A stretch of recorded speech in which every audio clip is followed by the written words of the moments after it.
Hi everyone, welcome to DSA Tamil. This is PT. இன்னைக்கு நம்ம பார்க்க போகிற ப்ராப்ளம் என்னென்னா வந்து ஹீட் கோடோட 2852 problem pass the pillow and இன்னைக்கு ஒரு டெய்லி சேலஞ்ச் ப்ராப்ளம் இது type of math problem. So வந்து நம்ம ஃபார்முலா கண்டுபிடிச்சோம்னா இதை வந்து ஒன்லேயே சால்வ் பண்ணிடலாம். ஸோ இந்த ப்ராப்ளமோட டிஸ்கிரிப்ஷன் வாங்க பார்க்கலாம். ஸோ இந்த ப்ராப்ளம் பெருசாக ஒன்றும் இல்லை. இப்போ வந்து அவங்க வந்து என்னென்னு சொல்லிட்டு ஒரு நம்பர் கொடுத்துருவாங்க. அந்த நம்பர் என்னென்னா வந்து நம்பர் ஆஃப் பீப்புள்ஸ்.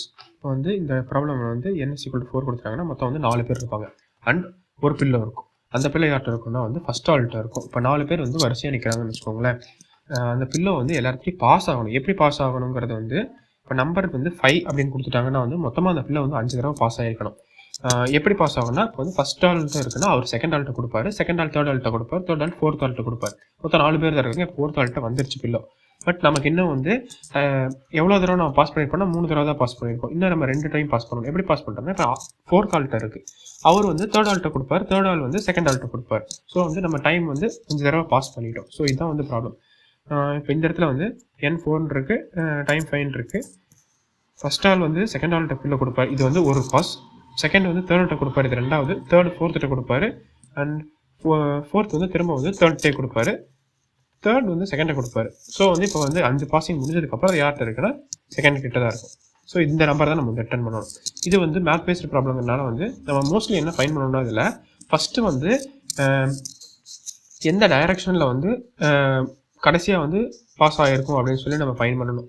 இப்போ வந்து நம்ம வந்து 1 2 3 2 2 சாரி 1 2 2 2 2 3 3 2 4 இது வந்து நம்ம நார்மல் ஆர்டரில் இருக்குது. இது நம்ம ஈஸியாக ஃபைன் பண்ணிடலாம்.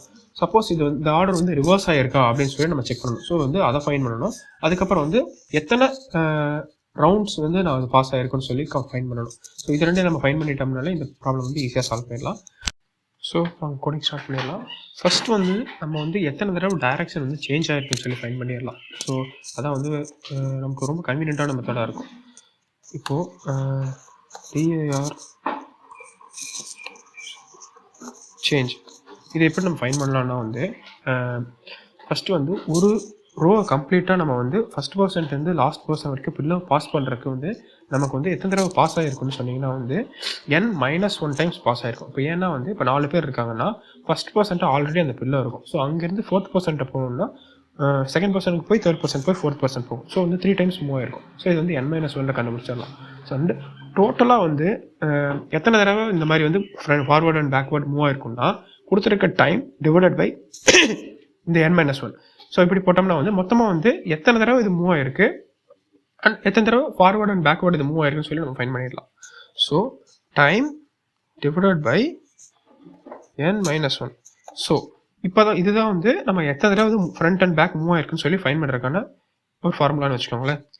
அடுத்து இப்போ நம்ம என்ன ஃபைன் பண்ண போகிறோம்னா வந்து எத்தனை தடவை மூவ் ஆகிருக்கு. ஓகே, இதை வந்து நம்ம லாஸ்ட்டாக ஃபார்வேர்டாக மூவ் ஆகிருக்கா இல்லை வந்து பேக்வேர்டாக மூவ் ஆகிருக்கான்னு ஃபைன் பண்ணணும். எத்தனை தடவை மூவ் ஆகிருக்குன்னு தெரிஞ்சால் உங்களுக்கு ஆல்ரெடி வந்து அது பேக்வேர்டாக ஃபார்வேர்டாக இப்போ கடைசி எப்படி இருக்குன்னு உங்களுக்கு தெரியும். ஃபஸ்ட் டைம் பேக்வேர்டாக மூவ் ஆகிருக்கும், செகண்ட் டைம் ஃபஸ்ட் டைம் ஃபார்வர்டாக மூவ் ஆகிருக்கும், செகண்ட் டைம் வந்து பேக்வேர்டாக மூவ் ஆகிருக்கும். இப்போ இந்த டைரக்ஷன் சேஞ்ச் வந்து ஒரு வாட்டி நடந்துருந்துச்சுன்னா வந்து அது வந்து பேக்வேர்டாக மூவ் ஆகிருக்குன்னு சொல்லுவோம். டைரக்ஷன் சேஞ்ச் வந்து 0வாக இருந்துச்சுன்னா அது வந்து இப்போ வந்து ஃபார்வர்டாக தான் மூவ் ஆகிருக்குன்னு அர்த்தம்.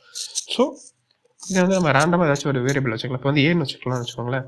ஈக்குவல் டு இந்த டிஏஆர் சேஞ்ச் மாடுலோ 2. ஸோ ஏன் மாடுலோ 2னா இதர் நமக்கு வந்து 0 ஆர் 1. இப்போ வந்து 0னா ஃபார்வேர்டாக மூவ் ஆயிருக்கு, 1னா வந்து பேக்வேர்டாக மூவ் ஆயிருக்குன்னு வச்சுக்கலாம். அடுத்து இப்போ நம்ம லாஸ்ட் வந்து லாஸ்ட்டாக எந்த டைரக்ஷனில் மூவ் ஆயிருக்குன்னு சொல்லி நம்ம ஃபைன் பண்ணிட்டோம். லாஸ்ட்டாக எவ்வளோ மூவ் ஆயிருக்கு, அந்த கடைசியாக சேஞ்ச் ஆன டைரக்ஷன்லேருந்து எவ்வளோ மூவ் ஆயிருக்குன்னு சொல்லி ஃபைன் பண்ணுறதுக்கு வந்து நம்ம வந்து மூவ்ஸ்ன்னு வச்சுக்கலாம். ஸோ இந்த மூவ்ஸ் வந்து எப்படி இருக்குன்னா வந்து டைம் மாடுலோ n-1. இதை நம்ம ப்ராக்கெட்டில் போட்டுக்கலாம். ஸோ டைமுங்கிறது எத்தனை தடவை மூவ் ஆயிருக்கு. n-1ங்கிறது உங்களுக்கு தெரியும், ஒரு பர்டிகுலர் ரோவை வந்து கம்ப்ளீட் பண்ணுறதுக்கு எவ்வளோ moves. So total number of moves by ஒரு அதாவது ஒரு ரோவை கம்ப்ளீட் பண்ண எடுத்துக்கிற நம்பர் ஆஃப் மூவ்ஸ். இது போட்டோம்னா நமக்கு வந்து கடைசி ரோவில் வந்து நம்ம எத்தனை மூவ் பண்ணணும்னு சொல்லி நம்ம ஈஸியாக ஃபைன் பண்ணிக்கலாம். இப்போ நம்ம ரிட்டர்ன் பண்ணிக்கலாம். எப்படி ரிட்டர்ன் பண்ணலாம்னா ஃபர்ஸ்ட் இன்ட்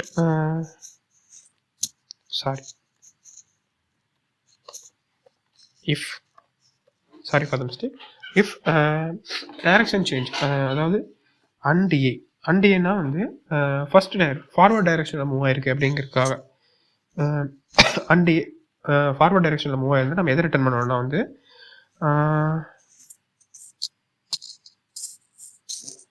எடுத்துக்கிட்ட மூவ்ஸ் +1. இந்த +1 ஏன் போடுறோம், எத்தனை மூவ் ஆயிருக்கு, இப்போ வந்து 0 மூவ்ஸ்னு வச்சுக்கோங்களேன், அது வந்து யார்கிட்ட இருக்குன்னா ஃபர்ஸ்ட் பர்சன்ட் இருக்குமா, ஸோ +1 போட்டிருக்கோம். இது வந்து நம்ம ரிட்டர்ன் பண்ணிக்கலாம், அவ்வளோதான். சப்போஸ் வந்து ஃபார்வர்ட் டைரக்ஷனில் மூவ் ஆயிருந்தால் வந்து மூவ்ஸ் +1. அப்படி இல்லைன்னா